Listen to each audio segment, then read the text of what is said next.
Prezados, bem-vindos! Eu sou Cristiane e esse é o segundo vídeo do módulo de Direito Tributário.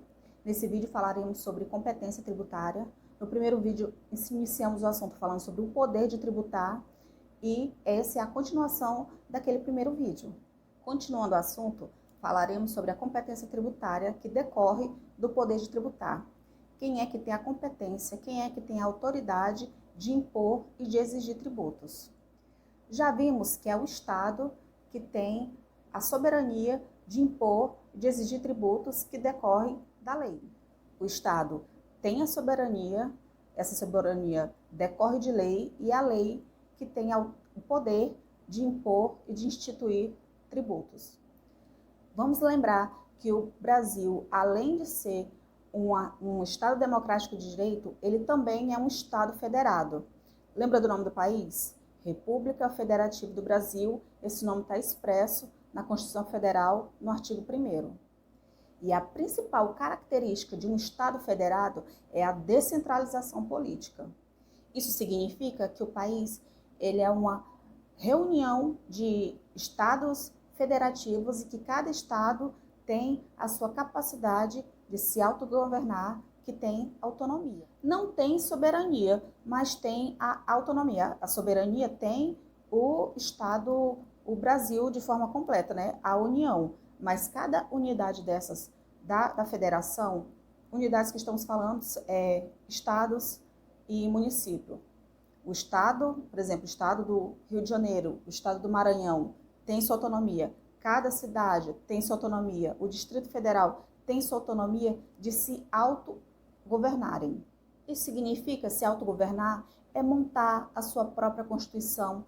Cada estado brasileiro tem uma Constituição estadual. Rio de Janeiro tem um, Maranhão tem outro. Os municípios, eles não têm uma Constituição federal. Eles se organizam pela lei orgânica do município, mas tem a sua forma ali de se organizar. É claro que essas constituições estaduais, elas precisam se submeter à Constituição Federal, mas a própria Constituição Federal, ela confere a autonomia, a competência de cada unidade federativa, a cada estado, o poder de cada município. A competência tributária, ela seria como uma parcela da soberania conferida para cada ente federativo. É dividido o poder de tributar entre os estados e entre os municípios, porque como é que essas unidades federativas iriam se auto-organizar se eles não pudessem instituir os seus próprios tributos? Como é que teria dinheiro para se autogovernar?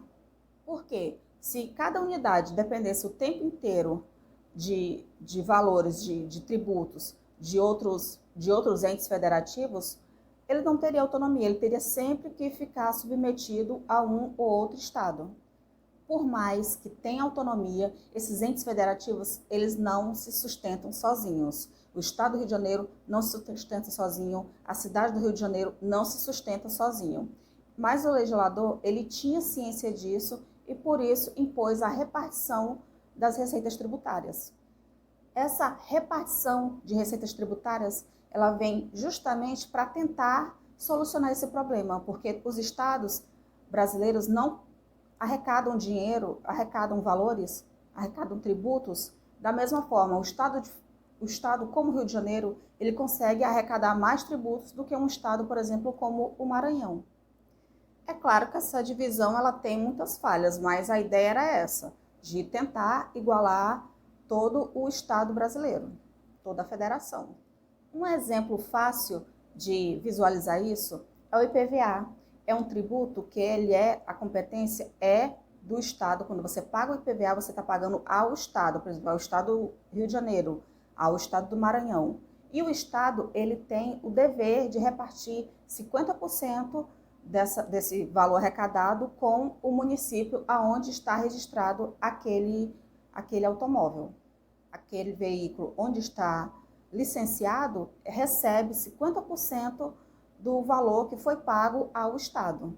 Essa é uma forma clara de ver como acontece a repartição das receitas tributárias. E onde podemos ver essa competência tributária? Na Constituição Federal.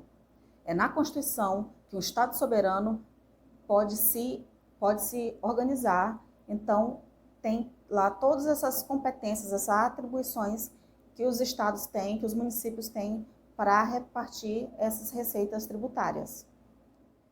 Está na Constituição porque isso é uma matéria de um Estado soberano. Isso é uma matéria que deve ser disciplinada por um Estado soberano como o Brasil. Esse tipo de norma, esse tipo de repartição de receitas, não está só na Constituição brasileira, está na Constituição também de outros países, porque essa é uma matéria constitucional. Para os constitucionalistas, eles chamam essas matérias de matéria constitucionalmente, norma materialmente constitucional.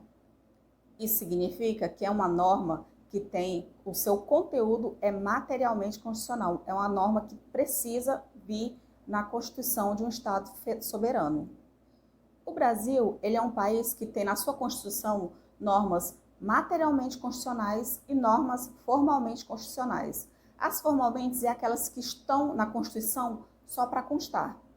É o caso daquela norma que fala sobre o Colégio Pedro II, que fica aqui localizado no Rio de Janeiro, que fala que o Colégio Pedro II precisa ser de órbita federal. É uma norma que não precisaria estar em uma Constituição Federal, que é para organizar todo o país. Mas, enfim, esse tipo de coisa acontece aqui no Brasil, né? Normas em locais que não deveriam estar. Bom, vamos finalizar esse assunto, finalizar o poder tributário e as competências tributárias que são feitas para o interesse público. Até a próxima.